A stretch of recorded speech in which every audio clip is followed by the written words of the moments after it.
Welcome, everyone. It's so great to see all of you. Thank you for joining us. I'm Nicole Braden Lewis, class of 2001, and I'm privileged to serve as the Vice President of the Law Alumni Association Board. I'm here tonight on behalf of the Board President, Eric Levasseur, who was unable to be here. He is in trial. Welcome again to the annual Alumni and Faculty Dinner. Tonight also serves as the annual meeting of the Law Alumni Association, which includes the election of our new board members. And we promise to keep this business portion of the evening as brief as possible so that we can hear from our annual award winners and get back to visiting with our colleagues and friends. I would like to recognize our sponsors. An event like this is not possible without the generous support of our law firm sponsors who are highlighted in this slide. Many thanks to our following table sponsors. Please hold your applause until all firm names are read, and then we will recognize them. The Gabrielle Foundation, with Michael Gabrielle and Megan Ormond Gabrielle, class of 2014. Hahn, Lozier and Parks, LLP, led by partner in charge, Cleveland, Craig Owen White. My law firm, Tucker Ellis, LLP, led by managing partner, Joseph J. Morford. Ulmer and Byrne, LLP, led by partner in charge, Patricia A. Schlonsky. And Voorhees, Sater, Seymour and Pease, LLP, led by managing partner, Anthony O'Malley, class of 1984. Please do join me in a round of applause for all our sponsors.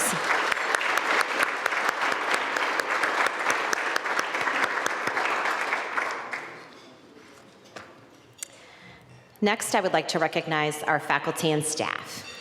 In addition to our generous sponsors, the law school would not be where it is today without the dedication of our excellent faculty and staff members. On behalf of the board and all alumni, I offer a sincere thank you to the many members of the law school faculty and staff who have joined us here today. Will you please stand?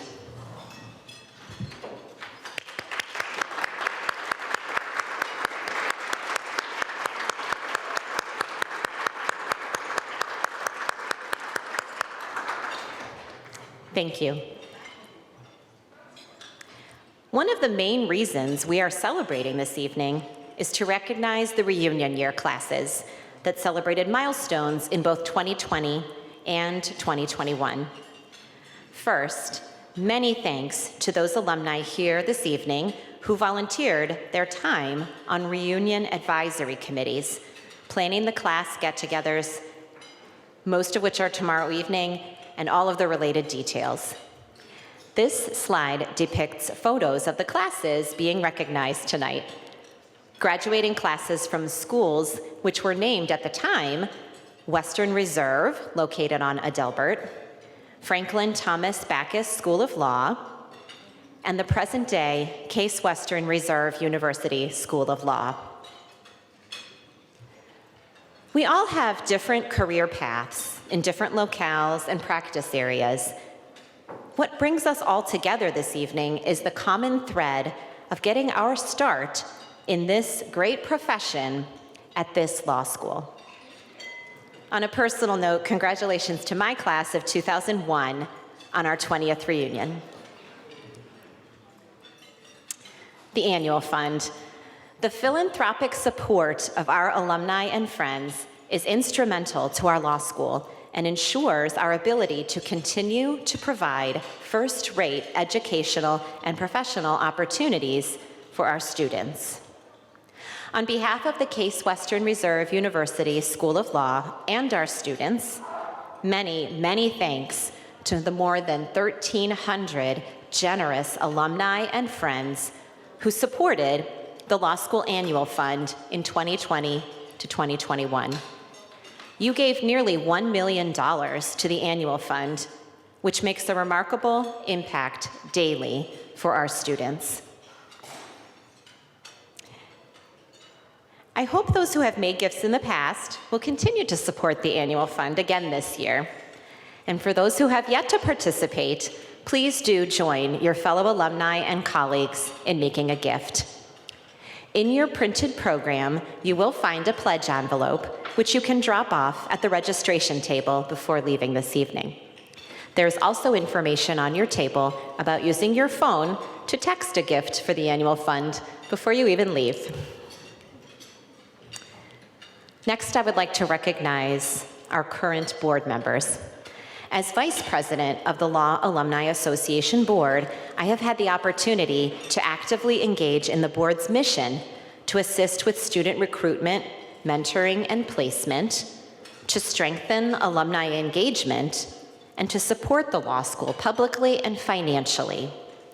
We are always looking for more participants. If you have the time and are interested in becoming involved, please contact the Alumni Relations and Development Office. Their contact information is listed on the back of your program, or reach out to a member of the board, such as myself. We'd love to have your interest. In addition to dedicating their time and talents throughout the year to the law school and its students, many of my fellow board members are here this evening, and it is so good to see you. I want to personally thank each of our board members for everything they do for our law school. Please join me in thanks.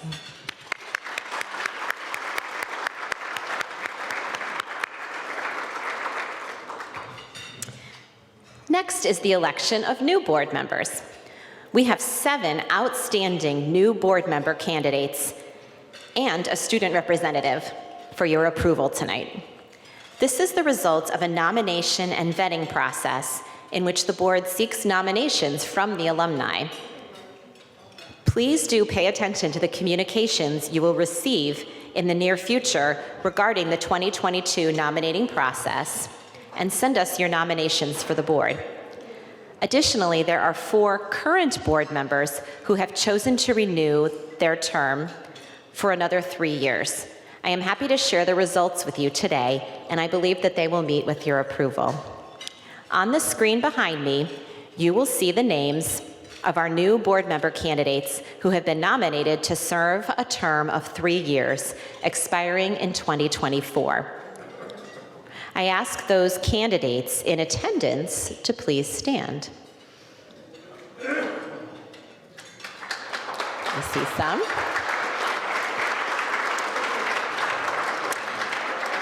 Those that I believe are present are Bonnie Hughes McNee, class of 17, John Schoen, class of 2021, who will be our 3L representative, Jay Shapiro, class of 1980, and Richard Wortman, class of 1987. Our renewing LAAB members are listed on the screen now. And the next slide lists the slate of officers up for election this evening. I would like to call a voice vote for these candidates for officers as depicted on the screen. So all alumni in favor, please say aye. Aye. Any opposed, please say nay. Sounds like it passes. Thank you. Please do join me in welcoming the new and renewing member of the Law Alumni Association Board.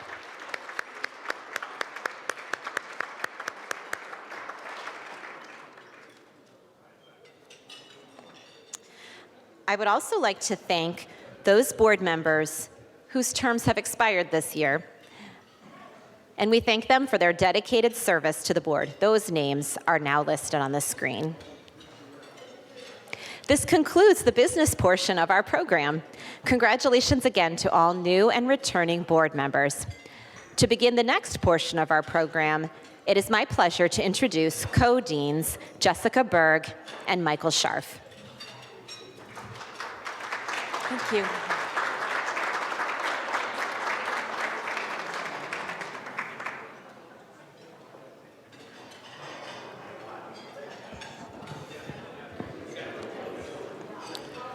Thank you so much, Nicole. On behalf of the law school, I would like to share my appreciation to our incoming and outgoing board members. I'd also like to briefly provide a state of the law school update before we get to the awards portion of our program.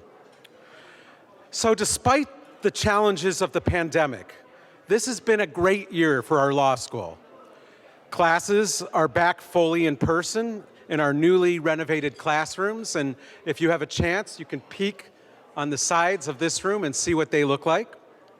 This weekend, we are celebrating the 50th anniversary of the establishment of the Kramer Law Clinic with a renaming ceremony tomorrow that will add Charlotte Kramer's name and unveil a portrait of her. Tomorrow, we're also going to be celebrating the 50th anniversary of the CWRU chapter of the Black Law Students Association in a ceremony at the Botanical Garden in which its co-founders, Gerald Jackson and Carolyn Watts Allen, will be honored. And tomorrow, we're also going to be celebrating the 30th anniversary of the establishment of our LLM program, which has grown to 120 LLMs and 62 SJDs. And we're going to be honoring its founder, Professor Lou Katz, who I see sitting in front of me there.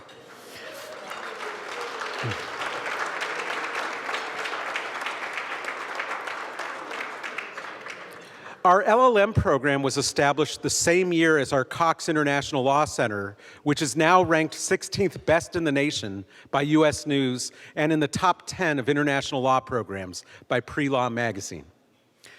This fall, we welcomed our strongest ever class of JD students.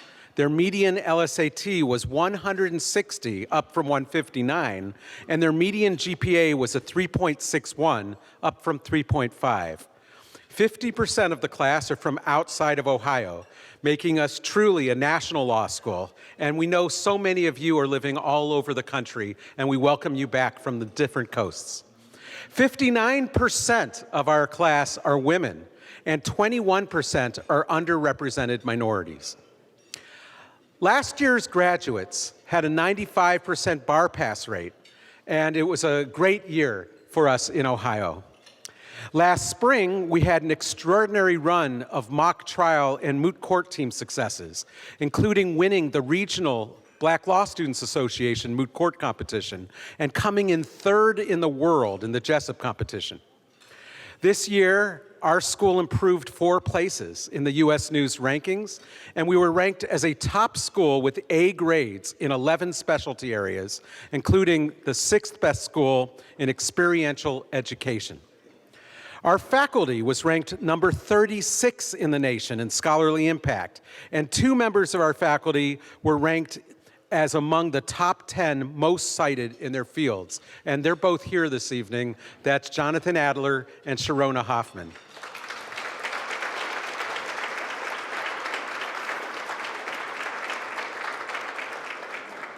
And our alums are pretty awesome too. National Jurists reported last month that CWRU was among the top schools based on the percentage of alumni designated as super lawyers by Thomson Reuters, an accolade reserved for only 5% of all lawyers.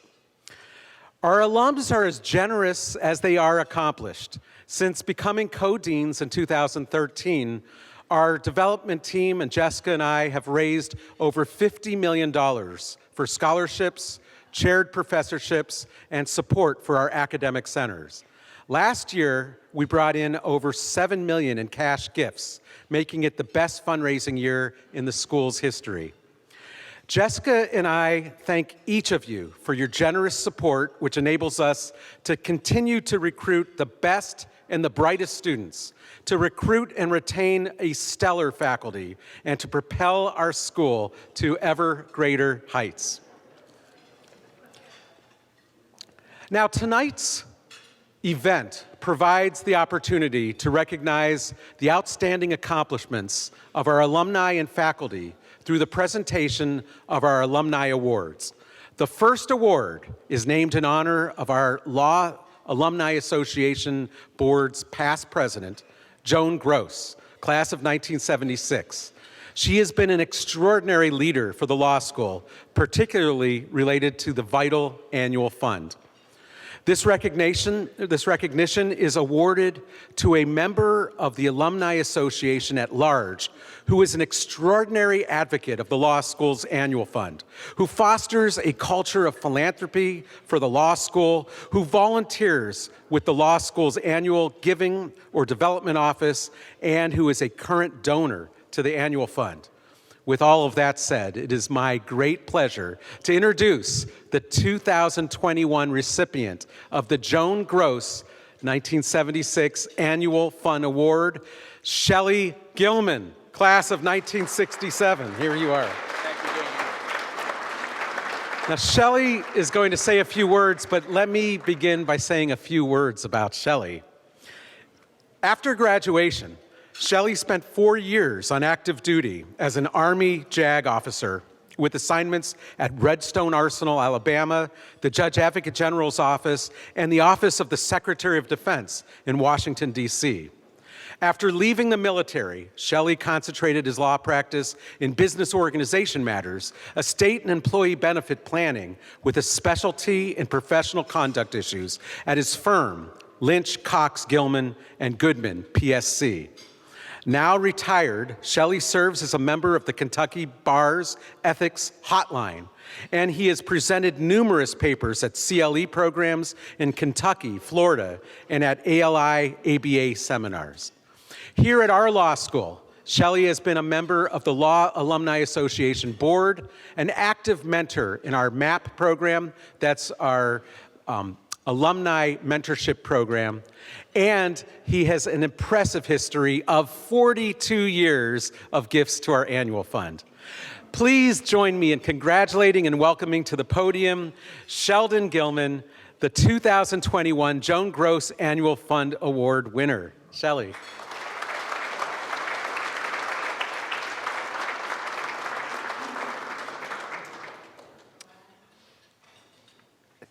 Thank you. It is an honor for me to accept this very kind and thoughtful award. I was surprised because giving back to my law school was always very important to me. I have always appreciated the quality of the education I received, and I still have very fine thoughts for the faculty and staff of this law school.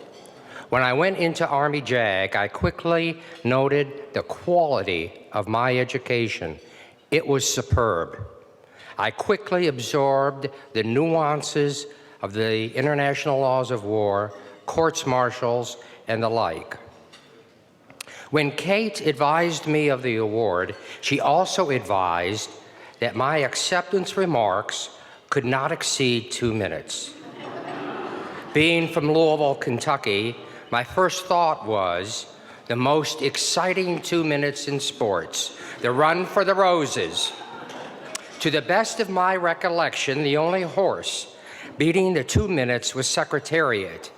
And even though I have run multiple half marathons, I'm not a good runner on the turf, the dirt, nor am I very good on the mud. So here goes. I'll try to be quick. I owe special thanks to my mom and dad, not only for their encouragement, but also for their financial support, as I would not have been able to attend law school without it. To my Nancy Sue, all those Saturday nights being in our small apartment, as we had no money to go out, for togetherness, I took the most difficult parts of the week's coursework and tried to teach Nancy the law, thinking that if I could teach it, I would then be able to understand it. I'm not so sure how I did, but I can assure you that Nancy passed with flying colors. She remembers more about real estate law and fee simple absolute than I ever did. To the many friends that I made at the law school, I will not forget them. Those who are here today and those who are no longer with us. The collegiality of Case Western Reserve remains with me today. For years during and after law school, I had, and I continue to have, a special relationship with Elliot Goldstein and Jerry Goldstein. I wish them both the very best. When I started at the law school, I had the perspective of a student when we had co-deans, Maury Culp and Oliver Schroeder. I acknowledge their contribution on my behalf and for all the students at the law school. When I accepted the opportunity to serve on the alumni board, co-deans Michael Scharf and Jessica Berg continued to teach. Our board learned so much about the unique pleasures and difficulties of running a first-class law school. Their vibrant personalities and ability to attract and retain an outstanding faculty and staff is much for us to admire. I wish for them that their sparkle, their good health, and continued service to our law school will remain for many years. In closing, thank you for thanking me. I acknowledge and thank Joan Gross for establishing this award. And I wish that all of you have the opportunity to serve our law school, and also for us to help our graduates find success in their chosen careers. Thank you.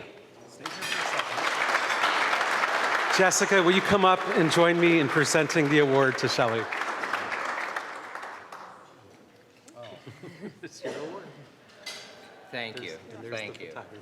Oh, okay. Thanks, y'all.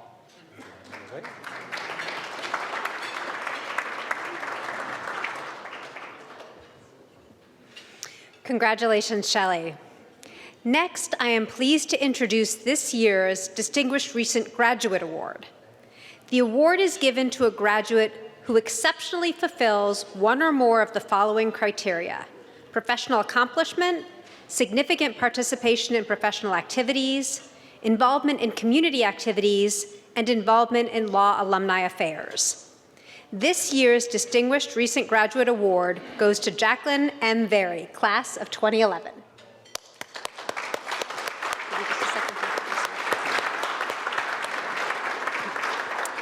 Jacqueline Very joined CalFE in 2016, is now a partner in their estate and succession planning and administration group.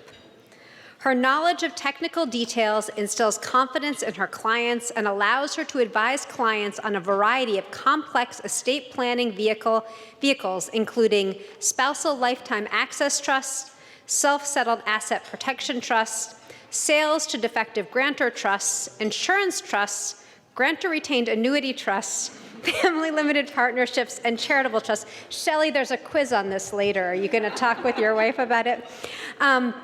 She was nominated for this award by Brent Ballard, class of 1985. Jacqueline has been recognized as an up-and-coming leading lawyer in the Chamber's High Net Worth Guide of 2021 for Ohio private wealth law. She's presented on a wide variety of topics, including spendthrift trusts, handling artwork and collection and estate planning, and charitable giving. She's served as a guest lecturer here at the law school in our estate planning class, as well as a panelist for our community development clinic class. Please join me in congratulating and welcoming to the podium Jacqueline Very as the 2021 Distinguished Recent Graduate.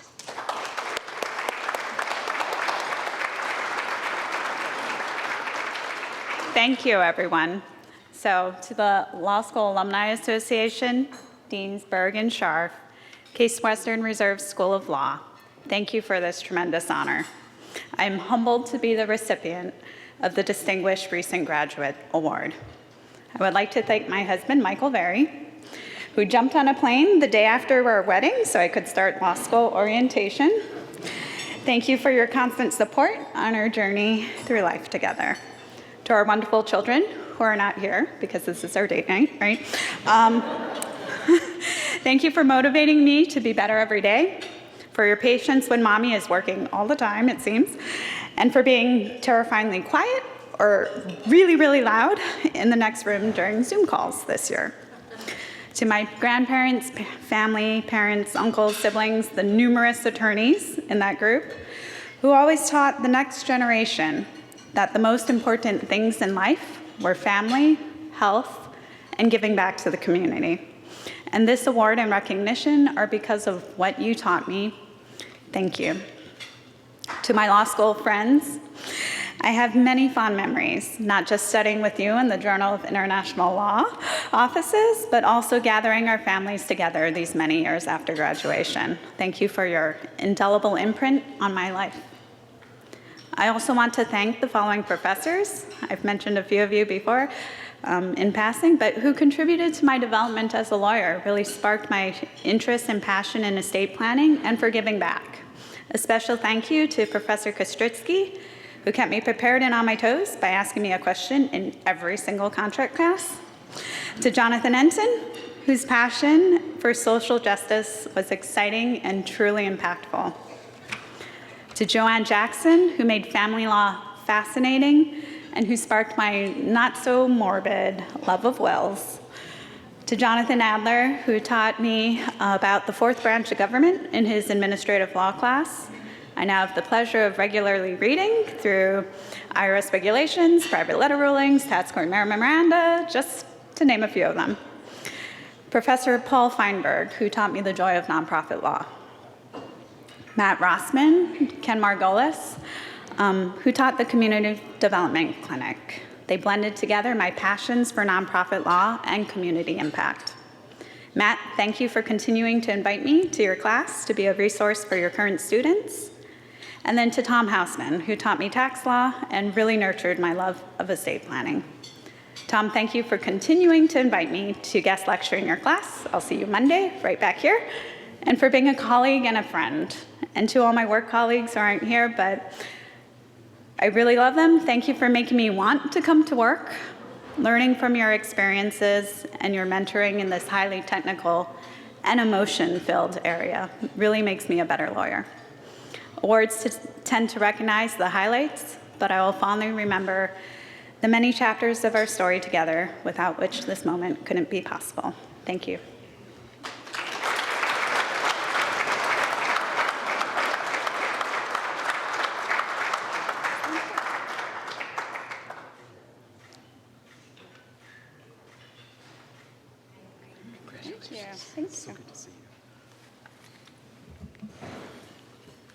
Well, congratulations, Jacqueline, and it's so wonderful to have you back here on Monday and tonight. I'd like to now present the Distinguished Teacher Award, which recognizes a full-time adjunct or visiting member of the faculty whose commitment to education and the pursuit of knowledge has enriched the personal and professional lives of students. The recipient of this award should be a communicator, a motivator, a scholar, a model, and an influence, and a teacher whose personal and intellectual qualities have left their mark on students. This year's Distinguished Teacher Award goes to Professor Jonathan Gordon.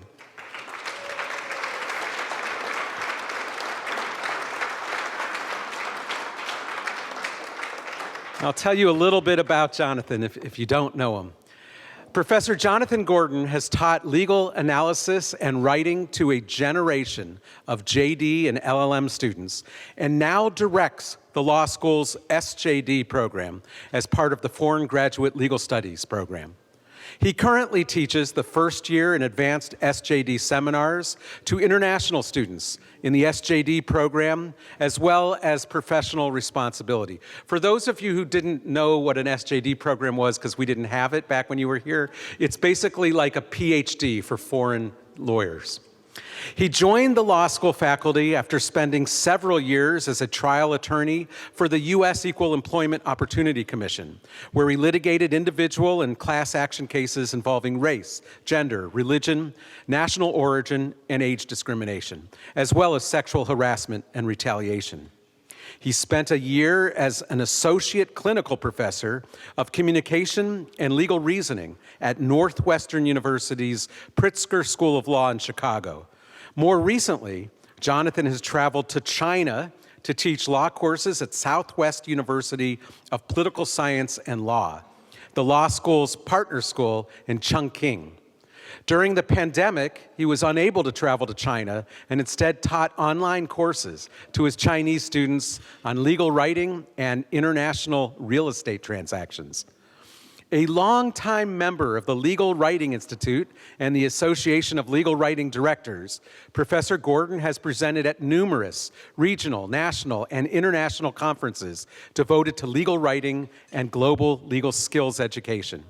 He currently serves as co-chair of the Legal Writing Institute's Global Legal Writing Skills Committee. He has always been a strong supporter of various student organizations, social justice endeavors, and other activities, including playing numerous intramural sports and hiking with JD and international law students. Professor Gordon's contributions to our law school and to the legal community are significant. He is a very talented teacher and a truly valuable colleague. So I am so pleased to be able to introduce Jonathan for this award. Jonathan.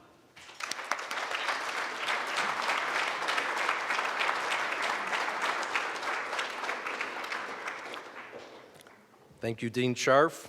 Thank you, Dean Berg. Thank you to the Alumni Association. Good evening, alumni, spouses, and friends. Thank you all for attending this alumni event and participating, in the reunion weekend.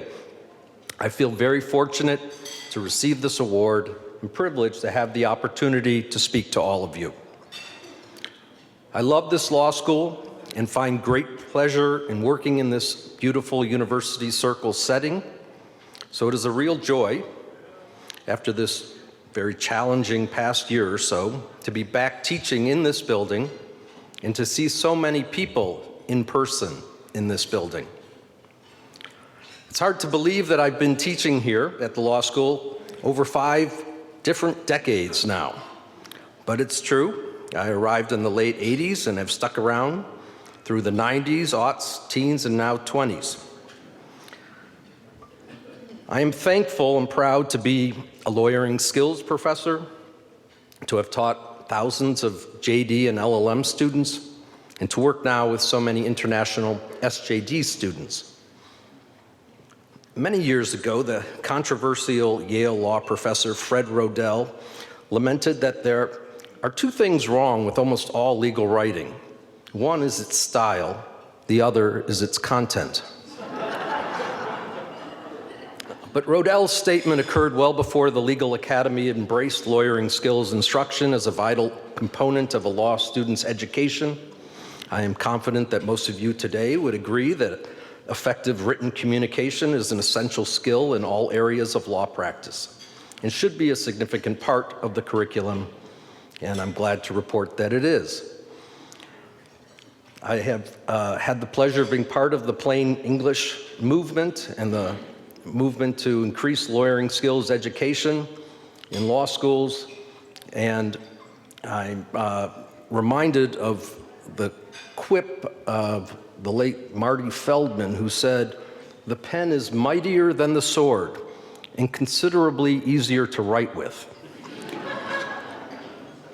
But I really want to speak today about my reasons for gratitude. Teaching is not an individual activity.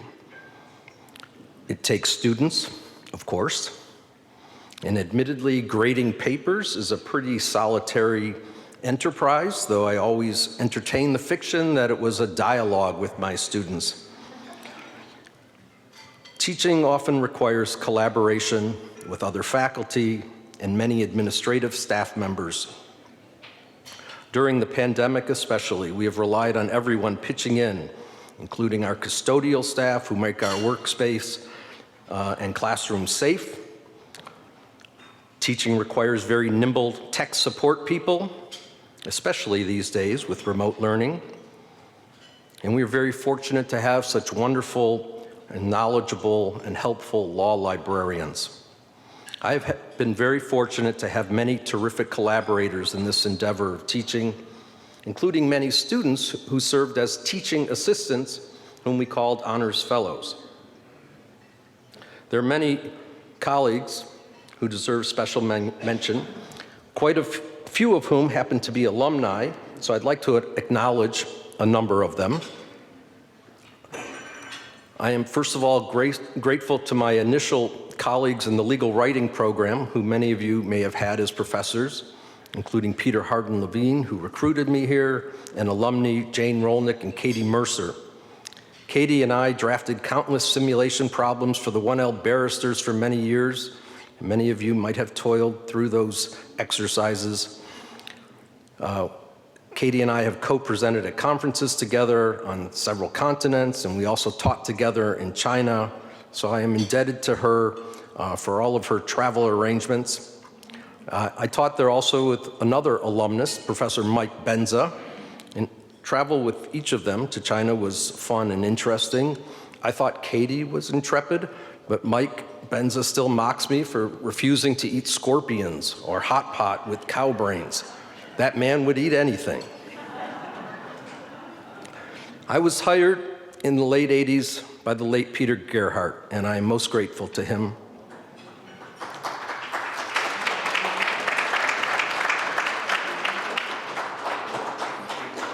Also because his continued guidance and friendship lasted long after his deanship. I'm also thankful to the late Professor Laura Chisholm, a most distinguished alumna. Some of you may remember having taken her classes, for her kindness and collegiality early in my career. We miss you, Peter and Laura. I've also taught professional responsibility now for many years, and I'm grateful for all that Professors Cassandra Robertson, Kevin McMonigal, Bob Lowry, and Jean McQuillan have taught me about teaching legal ethics in the PR course. I now co-teach that course with Adjunct Professor Su He, who attended the same school in China where I now teach part-time. Sue is an alumna of both our LLM and JD program. I have benefited from the great support of other lawyering skills faculty over the years, including multi-talented alumni, some of whom are in this room, in particular Jennifer Kupar, Jem Bouvier, and Jack Turner. While I taught in the Case Arc LEAP, now called LEAP program, I had several alumni co-teach with me as adjuncts, and I was very grateful for their teamwork as well. As director now of the SJD program, I know that in reality, the heavy lifting of the administrative work is carried out on a daily basis by the dedicated and talented Liz Wyszynski and Andrea Venier and the amazing Ivana Relja Valdivieso, our department assistant, whose Radar O'Reilly-like qualities are invaluable. She is so thoughtful and intelligent and willing to help out with everything. She's really my co-teacher. Obviously, collaboration is a theme and something I value, and no one exemplifies meaningful collaboration more evidently than our two co-deans. Dean Berg and Dean Scharf, we are all fortunate to have you running the show together. We admire your historic and remarkably successful collaboration as co-deans. I'm personally grateful to both of you, Jessica and Michael, because I never imagined myself as an administrator running our SJD program, or any program for that matter. Yet you had confidence I could handle a job I had never even considered. So my deepest thanks to both of you for that great opportunity.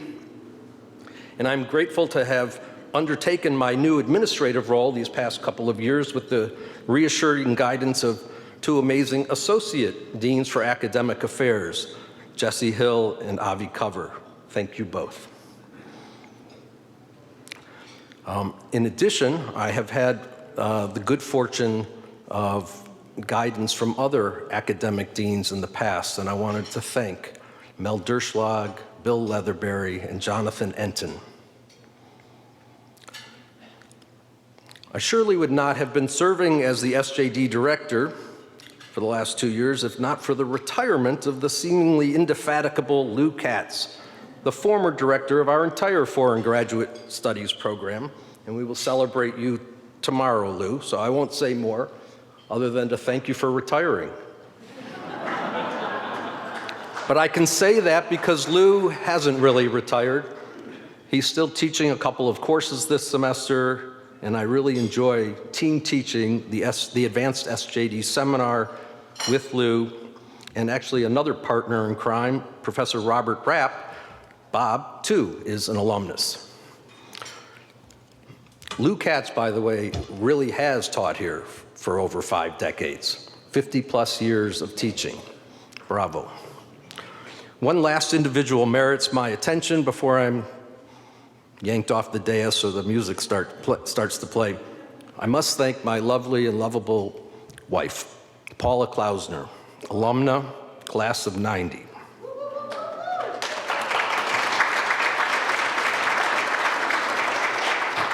And she's proud to be in the same class with Dean Brian Adamson.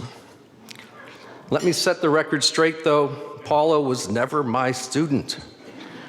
We began seeing each other years earlier in New York City while I was a law student there. And she was a pediatric nurse at NYU Hospital and then Manhattan's United Cerebral Palsy School. If anything, I was her student. Trust me on that. She has put up with me and my stacks of papers for all these years, and I am forever grateful. Thank you for your selfless work, still as a nurse dealing with COVID issues on a daily basis, as well as for sticking with me all these years. One final, and perhaps most important thank you for this evening, before I get the hook. I'm grateful to all of you alumni here and to all of my former students, some who are far away right now across the globe. It has been a pleasure to teach you and to get to know so many of you. I am someone who truly loves his job and the people I work with, but I am especially proud and fond of my students, like Nicole. I enjoyed getting to know so many students, not just from the classroom experience, but also from reading and critiquing their papers, our discussions after class, in my office, on the bridge, or in the courtyard, or perhaps while playing ball or hiking together. What an honor it has been to have played a small role in preparing students for the profession and just getting to know them as human beings. So many students have enriched my life all along the way by constantly challenging and teaching me. I appreciate their intellectual curiosity, their humor, their thoughtfulness, and kindness. They've allowed me to be a lifelong learner. I'm still practicing how to teach and lucky to continue learning about our world. Thank you. Enjoy the rest of your evening and weekend.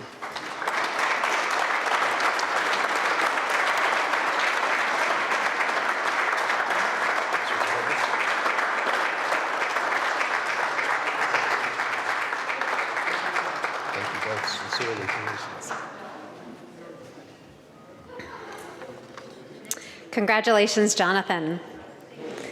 I have the honor to present the Centennial Medal Award, which was established in 1992 by the Law Alumni Association to recognize exceptional meritorious achievement. It is the highest honor the law school bestows on one of its graduates. The 2021 Centennial Medal Award goes to the Honorable Herbert E. Phipps, class of 1971.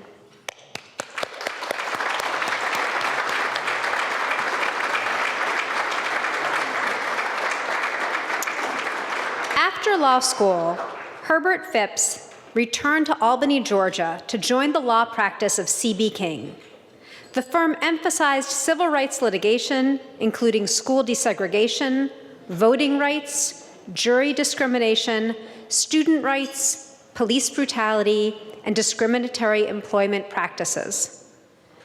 Judge Phipps served for 8 years as part-time magistrate and associate judge of the Dougherty County State Court. He served as judge of the juvenile court there for 7 years. Governor Zell Miller appointed him judge of the Dougherty Circuit Superior Court in 1995, and he served in that court until Governor Roy Barnes appointed him to the Court of Appeals of Georgia. He's been elected statewide to serve 3 6-year terms on the Court of Appeals. In 2010, he became a presiding judge of the court, and he served as the chief judge of the Court of Appeals from 2013 through 2015. Judge Phipps has received honors too numerous to list. A few are being honored as the legal legend by the Georgia Lawyer Chapter of the American Constitution Society and received the Nestor Award from the Georgia Legal History Foundation.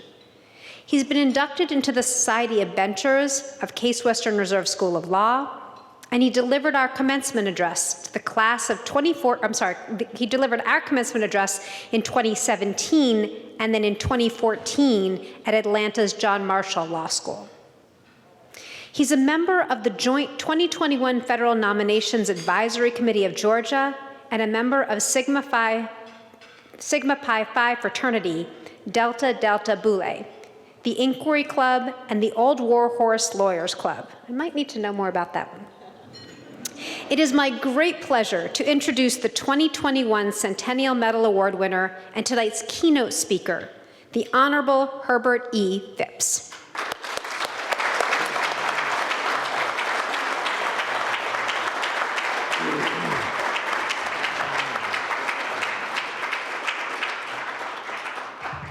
Thank you very much, Dean Berg. It is indeed an honor to receive this award from the law school that I love so much. I was very much surprised when I was informed recently that I would be the recipient of this award, and I can tell you that anything that I have done to deserve it is because of the education that I got at this law school, because of the assistance and encouragement that I received from the administration, faculty, and staff, and fellow students. I'm so happy to see one of my favorite professors, Lou Katz, here tonight. He was a great professor during my time, and I learned so much from him, and I'm so happy that he's here. I want you to know that I could go on and on about my days at the law school, and there's much I could tell, but as I said, my administration, faculty, staff, and fellow students made a great contribution to my success at this school. And when I was informed that I would receive this award and that I would have an opportunity to speak to you, I began searching for a topic for my speech for this occasion, and I looked back over my life journey before and after entering the legal profession and decided on a topic which I think is appropriate for our time. And that topic is, where are the lawyers? Where are the lawyers?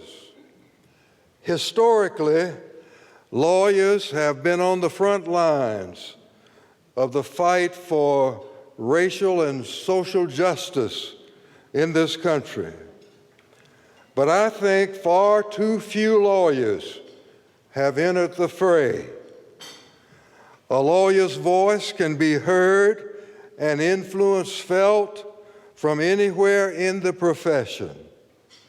Yet, most lawyers are never heard from on these issues. Is it hostility? Is it fear? Is it indifference? Where are the lawyers? When I left this law school in 1971, 50 years ago, I went back home to South Georgia, excited about using my legal education in the ongoing struggle to dismantle the cruelly racist Jim Crow society in which I had grown up. The Civil Rights Act of 1964 and the Voting Rights Act of 1965 were nice. But just as Brown versus Board of Education did not end segregation in the schools, these acts did not automatically end the Jim Crow practices that they were meant to stop. Enforcement was required. There was still much work to be done by lawyers and judges. I joined the practice of the late C.B. King, a 1952 graduate of this law school and one of the most courageous and best all-around lawyers I have ever seen. There is nothing that lawyers do that C.B. King could not do well. He was the only black lawyer in South Georgia, and he was waging a one-man battle against racial injustice in all of its forms. He needed help.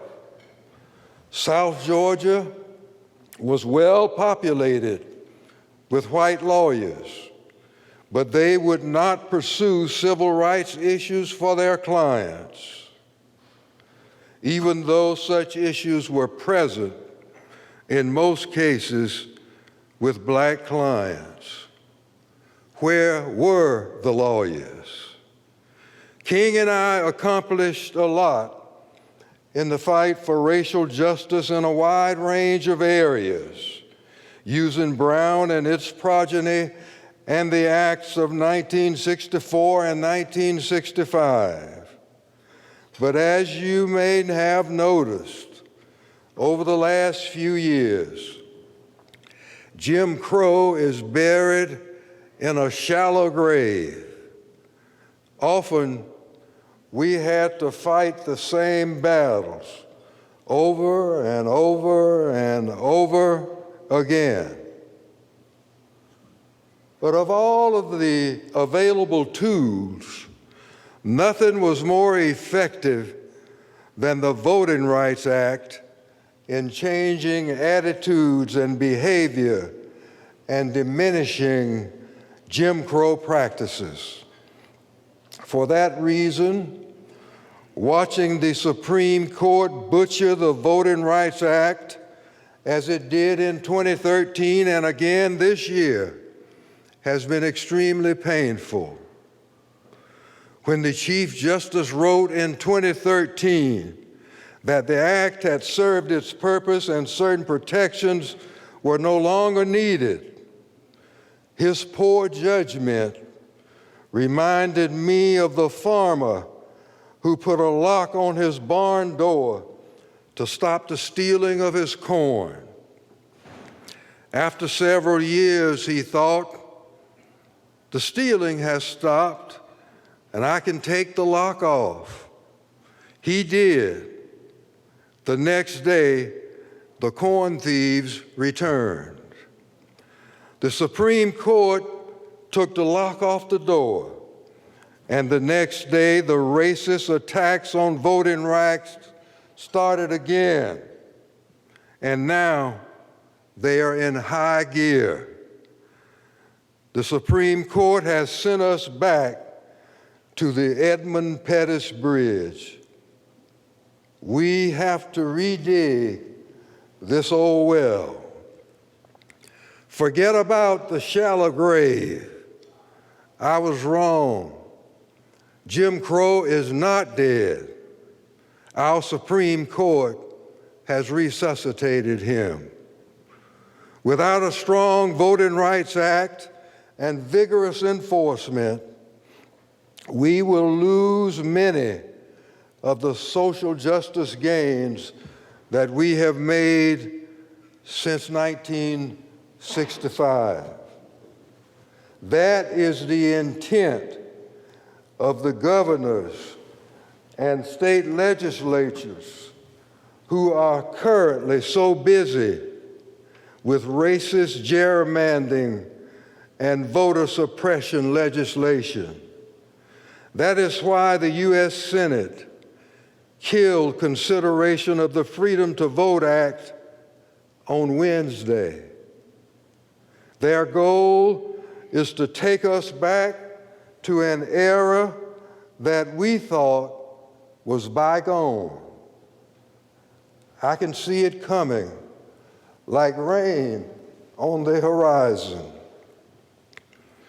Several years ago, I saw a South Georgia judge refuse to do his duty to release or set bail for several persons who had been jailed for peacefully protesting racial segregation.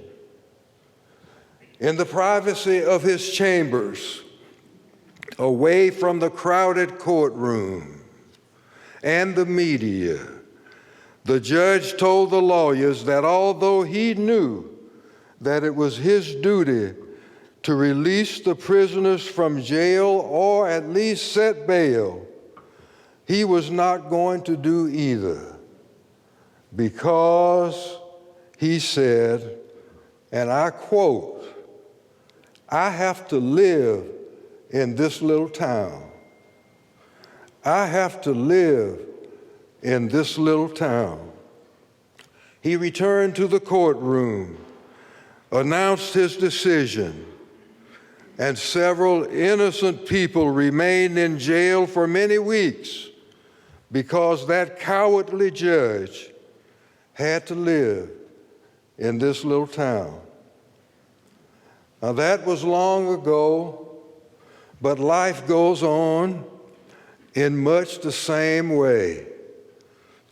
We still need lawyers and judges with the courage to do and say the right thing, even if it makes them unpopular in this little town.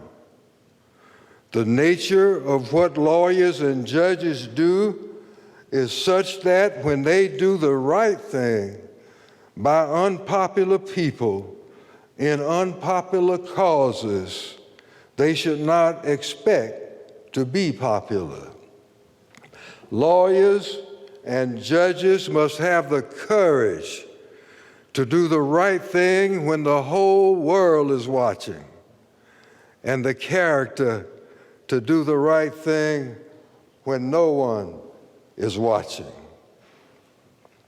In 1859, Frederick Douglass said, "Our national house is on fire." In our current social and political climate, I think that it is fair to say that our national house is on fire again, and good people, including lawyers, are standing around silently watching it burn. Difficult times require good people who are more than just passively good. Passively good people give new meaning to the term good for nothing. Lawyers have the special training to do more public good than any other members of our society. For that reason, the silence of good lawyers on the pressing social justice issues of our time is especially disappointing. Silence is complicity. A good lawyer should be aware of the injustices of society and have enough courage and concern to confront them openly and take a reasonable share of responsibility for correcting them. Speaking at the University of San Francisco Law School in 1962, Attorney General Robert F. Kennedy said, "Courage is the most important attribute of a lawyer. It is more important than competence. Courage is the most important attribute of a lawyer." And in my Georgia experience, when people ask about a lawyer they might hire or a judge who will preside over their case, at the heart of their inquiry is a concern about courage. They don't ask where the lawyer went to school or where the judge went to school or their class rank. The only thing they want to know is, will this lawyer fight for me? Will this judge be fair to me? They want lawyers and judges with the courage to say and do the right thing, despite any social, political, or community pressures in this little town. In that same speech in 1962, a time of unprecedented racial turmoil in the South, a time when ordinary people, black and white, were risking their lives, their livelihoods, and everything else in the fight for racial justice, Attorney General Kennedy went on to say, and I quote, "Lawyers have their duties as citizens, but they also have special duties as lawyers. Their obligations go far deeper than earning a living as specialists in some area of the law. They have a continuing responsibility to uphold fundamental principles of justice from which the law cannot depart." One of my great disappointments in our present efforts to deal with the situation in Mississippi as lawyers has been the absence of any expression of support from the many distinguished lawyers of that state. I realize in that difficult social situation that to defend the fundamental principles of respect for the law and compliance with federal court orders would be unpopular and require great courage. I also understand that many of them may not agree with the decision in Brown versus Board of Education, but whether they agree or not, they still have their obligations as lawyers, and they have remained silent. But whether they agree or not, they still have their obligations as lawyers, and they have remained silent. End quote. Where were the lawyers? Good lawyers remain silent in that difficult social situation. No courage. Silence is the best evidence of no courage in a lawyer. Now, courage is not risk-free. The courage to stand up and speak out against racial and social injustice may carry professional, social, or political risks. Nevertheless, as Ambrose Redmoon wrote, courage is not the absence of fear, but rather the judgment that something else is more important than what you fear. A lawyer's continuing responsibility to uphold fundamental principles of justice is more important than the risk of losing a friend, a vote, a dollar, or being unpopular in this little town. A lawyer who neglects this inherent continuing duty is an incomplete lawyer. 50 years from now, when people look back on the pressing social justice issues of our time, I hope that they do not have cause to ask, where were the lawyers? Our clients do, but we lawyers do not have the right to remain silent. Our clients do, but we lawyers do not have the right to remain silent. Thank you very much.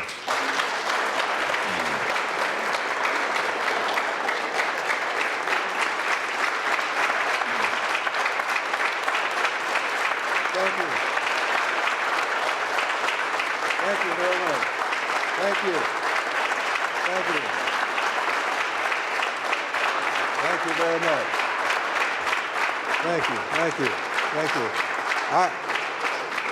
Thank you very much. And I have one further responsibility here tonight, and that is I want to introduce you all to my wife, Connie.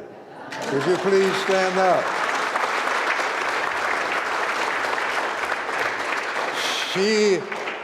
She has had a great role in anything that I've been able to accomplish in the 50 years since I left this law school.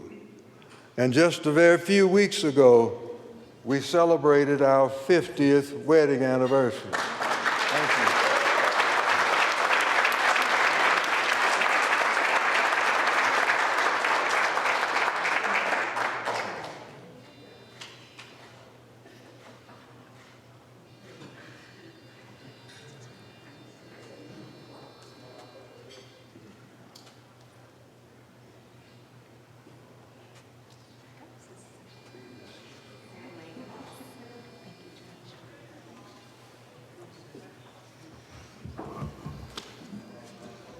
Thank you so much, Judge Phipps. And congratulations to all our Alumni Award winners this evening. We have now reached the conclusion of this year's Alumni and Faculty Dinner. You are welcome to stay and visit with classmates. On behalf of the Law Alumni Association, the Law Alumni Association Board, and the law school itself, thank you so much for being here tonight. Good evening.